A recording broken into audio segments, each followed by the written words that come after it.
In today's video, we're going to talk very much about the hips in the downswing position. And this video has been very much inspired by a student of mine, Lynn.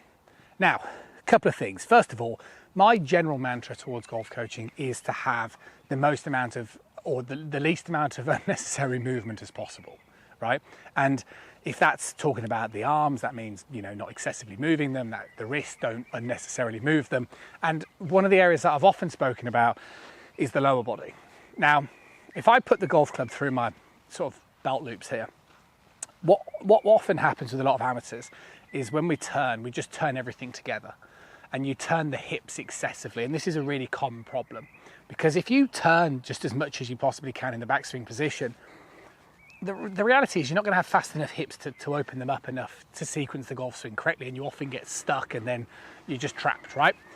So this is why I'm a big advocate of the idea of trying to keep your trail leg flexed and trying to get the feeling that your pelvis needs to move more into your leg. Now, this is something that I've worked on with Lynn, and recently I caught up with Lynn and she was a little bit too slidey, so she was moving a little bit too much this way. And she sent me a video and she said, I think I've had a light bulb moment. And she has, because it's miles better. And what she said is reverse parking the pelvis into the trail leg, right? Now, what she means by this, and what I want you guys to picture, is like a gearbox of a car, okay?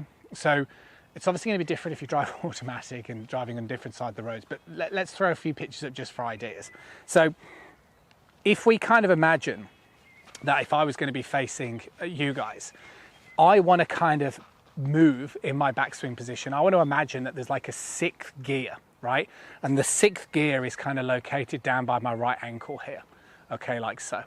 And if I can get the feeling of turning my pelvis slightly to the right, so we'd shift the sort of gear stick to the right-hand side as I turn, keeping my head still, this is a really good movement, right? And that's what Lynn's sort of saying about reverse parking the pelvis, right? She's kind of reverse parking it into that trail leg notion.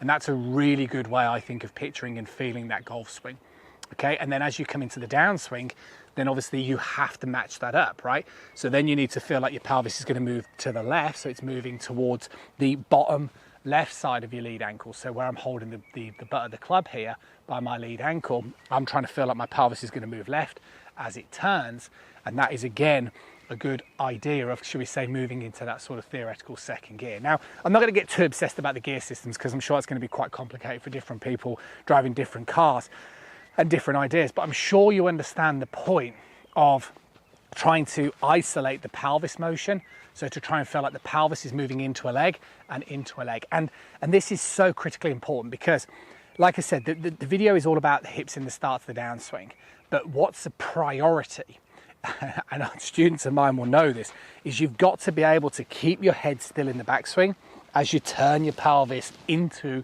that theoretical sixth gear. And the reason why that's so important is because if my pelvis moves to the right as my head stays still, my spine can induce what's known as a left side bend.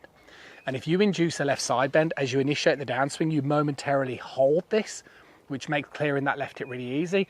And then as you continue to move into the downswing, your pelvis moves into that sort of theoretical bottom left second gear, which introduces a right side bend so you can shallow out that hip. And that's what your hips are a lot about.